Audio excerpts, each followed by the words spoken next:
Family by academically में आपका स्वागत है and today we have Payam sir again with us. Hi Payam sir. Hello doctor Sonal. Hi guys. So आज Payam sir हम बात करने वाले हैं ड्रग इंस्पेक्टर एग्जाम की. बिल्कुल. तो इसमें सबसे बड़ी जो चैलेंज आती है, जो सबसे बड़ी कंफ्यूजन रहती है कि इसमें एक्सपीरियंस कैसे कितना चाहिए, एलिजिबिलिटी क्या होती है, एंड दो टाइप के ड्रग इंस्पेक्टर का एग्जाम होता है, राइट? एक होता है सेंटर लेवल पे, एक होता है स्टेट लेवल पे. So we will talk about basically that what is the comparison between the centre level drug inspector exam and the state level centre drug inspector exam. Okay guys, और कोई भी अगर आपके क्वेश्चंस है after watching this video, please write down comment. We will be acknowledging it, we will be answering it, and please like, share and subscribe Family by Academically, ताकि pharmacist आपके लिए हम जो नए नए वीडियोस लेके आते हैं, नए नए कंपैरिजंस लेके आते हैं, वो आपको जरूर ही हेल्पफुल साबित हो. So Payam sir, I think we can start. Sure, absolutely. Okay, so guys आज हम बात करेंगे ड्रग इंस्पेक्टर एग्जाम की. पहले तो एक ओवरव्यू लेंगे, फिर उसमें अलग अलग जो क्वेश्चंस आते हैं, जो कंफ्यूजन्स रहती हैं, उस पर हम बात करेंगे. एंड विल टॉक अबाउट कि सेंटर लेवल पे और स्टेट लेवल पे क्या क्या चीजें होती हैं, क्या क्या नहीं होनी चाहिए, क्योंकि हर स्टेट अपना अलग निकालता है, उसका अलग एक पैटर्न और एलिजिबिलिटी क्राइटेरिया होता है. करेक्ट. तो अगर हम बात करें सेंट्रल ड्रग इंस्पेक्टर की, तो उसकी जो रिस्पॉन्सिबिलिटीज होती है वो मोस्टली डिफरेंट मैन्युफैक्चरिंग यूनिट्स पे रेड्स करना, इंटरनेशनल अथॉरिटीज के ड्रग अप्रूवल में इन्वॉल्व होना. अच्छा. बट एक स्टेट जो होता है ना, उसका एक लिमिटेड एलोकेशन होता है. दैट सपोज एमपीएससी तो महाराष्ट्र स्टेट का ही, टीएनएससी तमिलनाडु का. अच्छा. तो एक स्टेट एक पर्टिकुलर लिमिट हो जाता है कि उसी स्टेट का अफेयर्स पे लुकआउट करना. तो उसमें इजी होता है ना कि उसी स्टेट के बच्चे जिनका डोमिसाइल है वही फॉर्म करते हैं, तो कंपटीशन थोड़ा कम बिल्कुल होता है. ये, लेकिन इसमें भी एक ट्विस्ट है. काफी ज्यादा स्टेट्स, जैसे अभी करेंटली ओडिशा, बिहार, कुछ स्टेट्स है जो अलाउ करते हैं दूसरे स्टेट्स के लोगों को भी. ओके. हाँ, अब इंटरव्यू राउंड में भी प्रेफरेंस उन्हें मिले ना मिले, depends on the individual skills. But yes, they allow के दूसरे स्टेट के लोग भी बैठ सकते हैं if they are 21 years of age, have their pharmacist degree from a registered PCI institute. Up to 35 years तक एज लिमिट होती है. Okay guys, so very good news for all of you.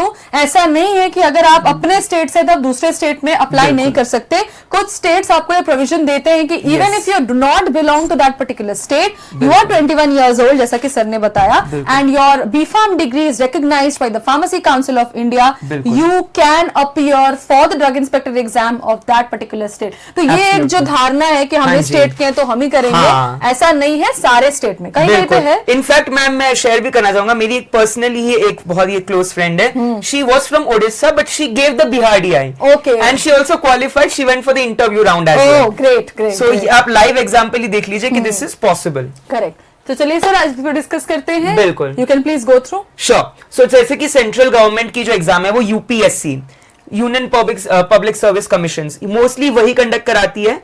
And marks जो है करीबन अगर 150 marks की या 250 marks की होती है स्टेट डीआई, सेंट्रल डीआई काफी बार 250 to 300 मार्क्स की होती है. डिपेंड करता है कौन सी एजेंसी उसे कंडक्ट करा रही है. ओके. अगर मैं बात करूं आगे एग्जाम पैटर्न की, so it's divided into 80% pharma, 20% non pharma, जिसमें आपका general science, current affairs, general knowledge, logical reasoning, verbal aptitude, ये आ जाते हैं. एलिजिबिलिटी की मैं बात करूं तो मैंने कहा कि up to 35 years of age, and जैसे ये कुछ कैटेगरीज की एज है, जैसे SC ST. अच्छा, सबकी अलग अलग एज कैटेगरी. सबकी कभी कभी कुछ में 30 years होता है, कुछ में 35 है. सो ओबीसी वगैरह में up to 35. From categories, then general category की एज क्राइटेरिया, एज लिमिट अलग होती है. ओबीसी में थोड़ा कंसेशन मिलता है, रिलैक्सेशन होता है, ज्यादा रिलैक्सेशन मिलता है. ओके. एंड एक्सपीरियंस की रिक्वायरमेंट की, तो ये काफी ज्यादा एक डिलेमा वाला क्वेश्चन है. बिल्कुल बिल्कुल. बहुत बड़ा. जब हम बात करते हैं एलिजिबिलिटी या एक्सपीरियंस रिक्वायरमेंट्स की, सो आपको यूजुअली एक 18 मंथ्स का एक्सपीरियंस मांगता है ma'am in the schedule CC1 drugs. वो भी 18 मंथ्स का, इंडस्ट्री नहीं. Those industries that are involved in CN-C1. तो मैम एक जरा मैं क्वेश्चन ड्रॉप कर दूं, फार्मा के बच्चे ड्रॉप कर रहे हैं. सो शेड्यूल CC1 क्या होता है? क्या कोई चैट बॉक्स में मुझे ज्यूरिस्प्रूडेंस का ये क्वेश्चन बताएगा? क्या ये पैरेंटल्स के लिए है, बायोलॉजिक्स के लिए, किसके लिए है? सो मैम ये एक्सपीरियंस जो है ना, कुछ पोजीशंस के लिए अवेलेबल है. जैसे बहुत सारी अलग अलग पोजीशन आती है, सुपरवाइजर की पोजीशन, सब सुपरवाइजर की. So out of those 303 vacancies जो निकली है, उस वो डिवाइड होती है, मैट्रिक्स होता है कि इतनी वैकेंसी इस पोस्ट की है. So some post will be demanding this, not all. तो ये जो है ये क्राइटेरिया हट चुका है, ये लोगों को नहीं पता है. सो ये एक चीज है जो इंपॉर्टेंट है. इसके अगर हम बात चले तो वही सेम हमने जो चीजें डिस्कस करी कि मिनिमम एजुकेशन क्वालिफिकेशन जो है एक degree in pharmacy, pharmacology, pharmaceutical sciences, even अगर आपने मास्टर्स किया specialization, that will be add on for you, right? आपके इंटरव्यू वगैरह में काफी ज्यादा वो बेनिफिट करेगा। सो ये बहुत जरूरी है। दूसरे कोई रिक्वायरमेंट्स एज सच नहीं है अलग के 18 मंथ्स पे, बट यस कुछ पोस्ट जैसे कि मैंने कहा, देखिए some post require 18 months of experience in the drug manufacturing, drug testing and inspection. इसे हम मैम थोड़ा सा हाईलाइट कर देंगे। बिल्कुल, drug manufacturing, drug testing and inspection of schedule C and C1 drugs. Sir C1C drugs क्या होता है? C1 वैसे तो मैंने उन्हें कमेंट सेक्शन में बोला है, लेकिन this is for biological parenterals and non biological parenterals, parenterals drugs. C1 जो है वो उसके इन्वॉल्व होता है, तो क्योंकि उसमें usually you know we have very good SOP that is followed. So जैसे कि स्टेरिलिटी, पायरोजेनिसिटी, वो सारी चीजें। सो जो पर्सन उसमें काम करता है, he is very vigilant and is very alert about all of this. So इसीलिए ये प्रेफर किया जाता है as an experience. Okay. Others may not require experience, only a qualifying degree. So guys, for some, as sir told, 18 months of experience is required in Schedule C and C1 drugs. Correct. And यही मैं समझ पाई। बिल्कुल, drug manufacturing, drug testing and inspection of Schedule 3C drugs के लिए you require 18 months of experience. Otherwise, fresher भी apply. Fresher जो B.Pharm graduate हुआ है, with if he has a degree, वो अप्लाई कर सकते हैं। ये देखिए एज लिमिट आ गई। करेक्ट। सो ये 30 इयर्स जो ये जनरल कैटेगरी का जो आपकी OBC वगैरह है उसमें 35 इयर्स का रिलैक्सेशन आ जाता है। ओके, एज रिलैक्सेशन में apply as per government rules for reserved category. तो मतलब गवर्नमेंट की अलग रूल्स वाली होती है ना कि OBC का थोड़ा बेटर होता है जनरल से, OBC के थोड़ा रिलैक्स्ड होता है, SC थोड़ा ज्यादा OBC से, and ST is the most, वो तो मोस्ट ही रिलैक्स्ड वन हो गया। लेकिन ये भी सेंट्रल गवर्नमेंट ले रही है तो वो एक बैरियर्स नॉर्मल स्टार्ट करेगी, स्टैंडर्ड। स्टेट वाली हर स्टेट की अलग अलग, महाराष्ट्र, तमिलनाडु, मध्य प्रदेश। जैसे आई एम फ्रॉम झारखंड, तो वहां पे ST कैटेगरी में रिलैक्सेशन ज्यादा रहता है, अलग होगा। यस, तो ये एक इंपॉर्टेंट चीज है कि आपको वो स्टेट का देखना है। ओके।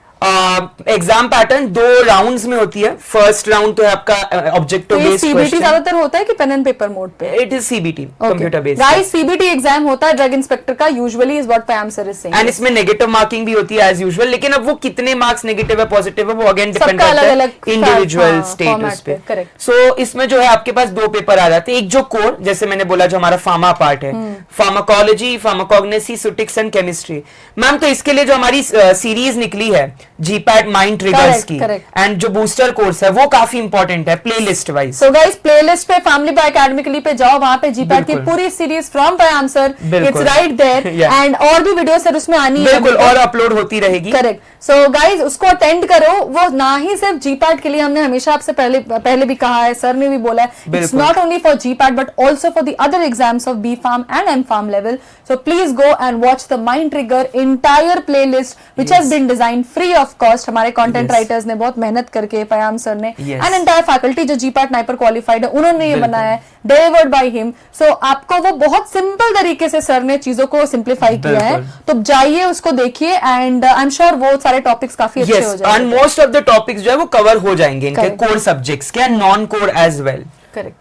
अगर हम बात करें पार्ट 2 की, जो कि नॉन फार्मा है, तो इसमें जनरल साइंस, जनरल नॉलेज, ज्यादातर बच्चों को इसमें प्रॉब्लम इसी में प्रॉब्लम होती है। बिल्कुल, तो अगर हम बिल्कुल हम एक क्लास इसके ऊपर भी बिल्कुल सोचेंगे लाने की, for dedicated for general knowledge, कि आप कैसे, कौन सी बुक से, कौन से वेबसाइट से, कहां से आप इसे सॉल्व कर सकते हो। सर, तो आपने जब नाइपर के लिए प्रिपेयर किया था, तो you would also prepared for aptitude and general knowledge? बिल्कुल, मैं एब्सोल्युटली। तो एक जो बुक है RS अग्रवाल, वो book it's so beautiful that it has section wise division. तो आप एक पर्टिकुलर सेक्शन में, सपोज आपको स्पीड, डिस्टेंस, टाइम पे है, तो हर एक कैटेगरी वाइज उसमें क्वेश्चन है, तो वहां आप सॉल्व कर सकते हो, कंपाउंड इंटरेस्ट, सिंपल इंटरेस्ट वगैरह के। एंड ऑनलाइन भी अगर उनको फ्री मॉक देना है, सो इंडिया बिक्स करके एक साइट है, INDIA-BIX, वहां से भी वो फ्री में सॉल्व कर सकते हैं। और एप्टीट्यूड के लिए? एप्टीट्यूड के लिए सेम अगेन RS अग्रवाल, उसी में इंग्लिश कॉम्प्रिहेंशन भी है, एप्टीट्यूड अलग-अलग सारे prepare you for the non pharma part. Yes, absolutely. जैसे कि अभी SSC की भी वैकेंसी निकली है, तो CGL, फार्मासिस्ट में ये सारी चीजें आती हैं। यस, CGHS हो जाए या आपकी SSC, कोई भी पोस्ट हो जाए गवर्नमेंट की जिसमें नॉन फार्म आता है, वो वहां आपके लिए यूजफुल रहेगी वो बुक। सर, वही लिखा है, पैटर्न में differ in UPSC versus state PSC। Yes, absolutely. तो आपका यूनियन ये जो सेंट्रल वाला है उसमें पैटर्न कभी 250 से 300 मार्क होगा, इसमें कभी 150 से 250 मार्क्स होगा, डिपेंड करता है कैसे स्टेट उसे ये कर रही है, सेट कर रही है। Exam frequency depends on the number of vacancies. बच्चों सेंटर लेवल पे अलग वैकेंसीज आती हैं, वो तो मैम आप 5-6 साल में एक बार एक्सपेक्ट करेंगे कि वैकेंसी निकलेगी, क्योंकि अच्छा मुझे सारे कमेंट सेक्शन में बताएगा कि ड्रग इंस्पेक्टर या सेंट्रल ड्रग इंस्पेक्टर या फिर सब ड्रग इंस्पेक्टर कितने ड्यूरेशन के लिए उसका जो पीरियड है वो होल्ड करता है, 4 साल, 5 साल, 3 साल, तो हमें एक आइडिया आ जाएगा। जैसे इस साल काफी 100 जो वैकेंसीज है ना वो सिर्फ असिस्टेंट ड्रग इंस्पेक्टर के लिए अच्छा। They have been promoted to drug inspector. अच्छा, ओके। वरना तो फिर ये फ्रेश वैकेंसी नहीं है, प्रमोशनल। Yes, promotional. तो 404 वैकेंसी सिर्फ बोलने के लिए है डियर, 100 तो आपकी निकल जाएगी उसी में। यानी कि अगर कोई बच्चा उस एग्जाम को क्वालिफाई करके असिस्टेंट ड्रग इंस्पेक्टर भी बनता है, हाँ, तो उसके ड्रग इंस्पेक्टर बनने के चांसेस हैं। फ्रेश वैकेंसी निकलेगी लेकिन उनके लिए भी चीजें रखी जाएगी। एक स्पेसिफिक उनके लिए अलग से एलोकेट किया जाता है कि परफॉर्मेंस बेस पे they will be promoted. Okay, हाँ जी। ये राउंड्स हम एक बार बहुत जरूरी है। सबसे पहला रिटन राउंड जिसमें आप ऑब्जेक्टिव बेस्ड टेस्ट होता है, आपको एक सिलेक्ट करना होता है ऑप्शन। सेकंड मैम इंटरव्यू, ये जो है ना लोग इसी को लाइटली लेते हैं, लेकिन ये 50 to 60% of your weightage form करता है। Carry 50% weightage in some cases for and interview में मैम वो सिर्फ आपको ना फार्मा की नॉलेज नहीं, केस स्टडी बेस्ड एप्लीकेशन, या वो एक्चुअली आपको दे देते हैं एक केस कि सपोज अभी आप समझिए doctor Sonal is a DI, ठीक है, जो डेंटिस्ट, बट लेट्स अज्यूम कि आप DI है। तो अगर आपको हम एक सिचुएशन दें कि आपको एक गांव में आपकी पोस्टिंग लग गई सपोज, सो वहां पे कुछ डिस्क्रिपेंसीज हो रही है, काउंटरफिट ड्रग्स वगैरह पकड़े गए, सो आप उस सिचुएशन में क्या करेगी? अच्छा, सो आपका पर्सनालिटी या रोल देखने के लिए इस तरीके के आपको केस क्वेश्चंस पूछे जाते हैं। केस सिनेरियो बेस्ड क्वेश्चंस आते हैं। ये भी उन्हें तैयारी करके जाना है। सर वो देखते भी है कि आपका कितना प्रॉम्प्ट रिस्पॉन्स है, आप सोच के दे रहे हो कि आप एग्जैक्टली उस टाइम पे क्या रिएक्ट करोगे। वो इम्प्रॉम्प्टू स्पॉन्टेनिटी देखना चाहते हैं। सो गाइस दिमाग में ये सोच के जाना इंटरव्यू के टाइम कि ड्रग इंस्पेक्टर बन के जा रहे हैं, ताकि एज अ ड्रग इंस्पेक्टर आप बैठो and you act accordingly, so that जो भी क्वेश्चन सिनेरियो बेस्ड क्वेश्चंस आए वो अक्सर कोई प्रिपेयर नहीं करा सकता, वो आपको खुद से ही करना है। ऑल्सो इसमें मैं एक चीज ऐड करना चाहूंगा, सपोज आप एक स्टेट का दे रहे हो, ये तो सेंट्रल की बात हो गई, स्टेट में वो लोग वो स्टेट का पॉपुलेशन वगैरह, वो स्टेट में नंबर ऑफ फार्मा कंपनीज, कौन से स्टेट में कौन से सिटी में ज्यादा फार्मा कंपनीज है, इस तरीके के क्वेश्चन भी पूछेंगे डियर। सो उस they have to be prepared for that. फिर the last round document verification, कि आपकी सारी जो डिग्रीज है आपने अपलोड करी होती है, आपने जो भी डिक्लेयर किया है वो ऑथेंटिक है कि नहीं। करेक्ट। एंड देन उसके बेसिस पे फाइनल मेरिट लिस्ट बनती है, combined score of written and interview both. 50-50% तो इंटरव्यू नहीं होता होगा, सिर्फ रिटन एग्जाम होता है? नहीं, इंटरव्यू ऑलमोस्ट हर स्टेट में होता है। बिहार, झारखंड, जितने भी अभी रिसेंट निकले हैं, ओडिशा, सभी में हुआ है इंटरव्यू राउंड, क्योंकि वो सिर्फ ऑब्जेक्टिव बेस पे नहीं डिसाइड कर सकते, उन्हें देखना है कि वो इंडिविजुअल कैसे कम्युनिकेशन स्किल्स एंड जो इंटरपर्सनल स्किल्स है उसके बेसिस पे भी। अब ड्रग इंस्पेक्टर का जॉब रोल क्या बिल्कुल, ये तो हम सबको पता है कि to keep a check, to have a monitoring, to evaluate, validate things that क्या ये फार्मेसीज में, क्या ये मैन्युफैक्चरिंग यूनिट्स में, सो वो ट्रांसपोर्टेशन बहुत बड़ी रिस्पॉन्सिबिलिटी है, टू मच, बहुत so ensure quality, safety and efficacy, monitor, inspect manufacturing and retail outlets, compliance with drugs and cosmetic act, की जो हमारा एक्ट है उसके अकॉर्डिंग चल रहा है। एक जरा हम क्वेश्चन हमारे फार्मा एस्पायरेंट्स के लिए डाल दे कि ड्रग एंड कॉस्मेटिक एक्ट कौन से ईयर में आया था और इसके रूल्स कौन से ईयर में आए थे, बताइएगा। Please answer in the comment box बिल्कुल आफ्टर वॉचिंग दिस वीडियो। अब सर बात करते हैं सैलरी एंड पे स्केल। ये तो सबसे मेन है, क्योंकि लेवल 8 का पे आपको जनवरी से लग सकता है 2026 में, but currently it is level 7 का pay which is up to 45,000 to up to 1,40,000 plus the perks, TADA का। ये तो बेसिक है सर, ये बेसिक है। इसके अलावा आपको TADA, travel allowances, daily allowances, बहुत सारी चीजें दी जाएगी। HRA, yes, HRA, TA and other government benefits is what you get, and government job है guys, तो एक सेंस ऑफ सिक्योरिटी भी रहती है, जॉब सिक्योरिटी है, मेडिक्लेम्स है, आपके आने वाले जो किड्स है उनका एजुकेशन, बहुत सारी जगह पे बहुत सारे perks. Sir even marriage and all पे वो देखते हैं ना कि गवर्नमेंट जॉब होल्डर, तो उसकी एक अलग पहचान होती है in the society also. Even I think so जब एयर फ्लाइट वगैरह बुक करते हैं something, they get a discount from, जैसे डॉक्टर्स को मिलता है, if I am not wrong, so वहां पे मिलता है उनको भी। और इस पे मैम हमारा एक पॉडकास्ट भी शूट हुआ है about the different job, government job. So guys check the podcast out on family by academy के लिए। हमने सिर्फ गवर्नमेंट जॉब अपॉर्चुनिटीज की बात की कि फार्मासिस्ट के लिए कितने तरह के और किस टाइप के गवर्नमेंट जॉब्स अवेलेबल हैं, ताकि you get an awareness about double RRB वगैरह बहुत सारी एग्जाम्स के बारे में।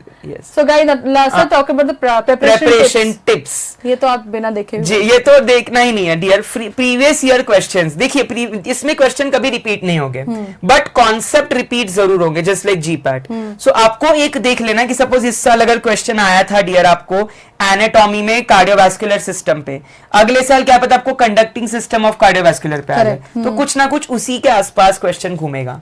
एंड जितना हो सके जनरल नॉलेज के लिए जो अपडेटेड न्यूज है, करंट अफेयर्स चल रहा है, अवार्ड्स हो गया, योजनाज हो गई, स्कीम्स हो गई जो आ रही है ना, कोई वॉर फील्ड्स, बैटल वगैरह हो गए, तो ये सारी चीजें याद रखनी है इनको जनरल नॉलेज के एस्पेक्ट से। करेक्ट। तो ये सारी क्वेश्चंस बहुत, और हाँ ऑफ कोर्स डेडिकेशन होना चाहिए, डिसिप्लिन होना चाहिए। 2D डेडिकेशन, डिसिप्लिन, और एक 3rd D डिजायर कि आपको बनना है। अगर 3D का कॉन्सेप्ट नहीं है आपके अंदर, डिसिप्लिन, डेडिकेशन, डिजायर, तो फिर थोड़ा सा मुश्किल हो जाएगा डियर। एंड जितना हो सके अर्ली, तो अर्ली प्रिपरेशन वो हमारे साथ भी शुरू कर सकते हैं, जो हमारी प्लेलिस्ट लगी है। सर इनफैक्ट क्या होता है ना कि अगर आप एक ऑडियो बुक की तरह भी, अगर आप कहीं ट्रैवल कर रहे हो, हेडफोन्स लगाओ और सिर्फ सुनो, तो ऐसा लगता है वो एक सबकॉन्शियस ब्रेन में आपके एस्टैब्लिश हो जाता है, यू समवेयर प्रिपेयर। जरूरी नहीं कि आप पेन पेपर लेके बैठो, आप वो चीजें गई। हाँ, और मैम ने बहुत सही चीज बोली। मैम पता है ये चीज कैसे लिंक कर सकते हैं, काफी लोग दे हैव अ कंप्लेंट कि we don't get time to study अलग से। आप ट्रैवल कर रहे हो, आप उस ऑडियो बुक की तरह सुनिए, आप ट्रैवलिंग के टाइम पे गाने सुनते हैं, उससे अच्छा आप ऑडियो बुक सुनिए, वो आपको काफी हेल्प कर ही जाएगा dear. Correct. So that's one of the thing, technology के साथ आप इसको यूज भी कर सकते हैं। जीपैट फ्री है, फ्री है, कुछ भी नहीं या समथिंग। आपको फैमिली बाय अकेडमी के लिए सब्सक्राइब करो, नहीं भी करोगे तो फ्री है, बट सब्सक्राइब करोगे तो हम जो नोटिफिकेशंस लाते हैं वो आप तक पहुंचेंगे, वो आपका ही वेलफेयर होगा। This is what we give to the society. So great discussion regarding the, तो this was a comparison between state DI and the central level DI, जो वैकेंसीज आते हैं, किस तरह के एक्सपीरियंस, क्या एलिजिबिलिटी है। So all in all sir same ही है, काफी सिमिलर है, बस नोटिफिकेशन और कौन सी ऑर्गेनाइजेशन से कंडक्ट करा रही है और मार्क्स पैटर्न। सो गाइस, इसको लेके अगर कोई कमेंट्स है तो प्लीज हमें बताएं, we will be answering your comments. Thank you for watching the entire video. Please like, share and subscribe family by academy के लिए। We will be bringing up more videos for you. Till then, bye bye.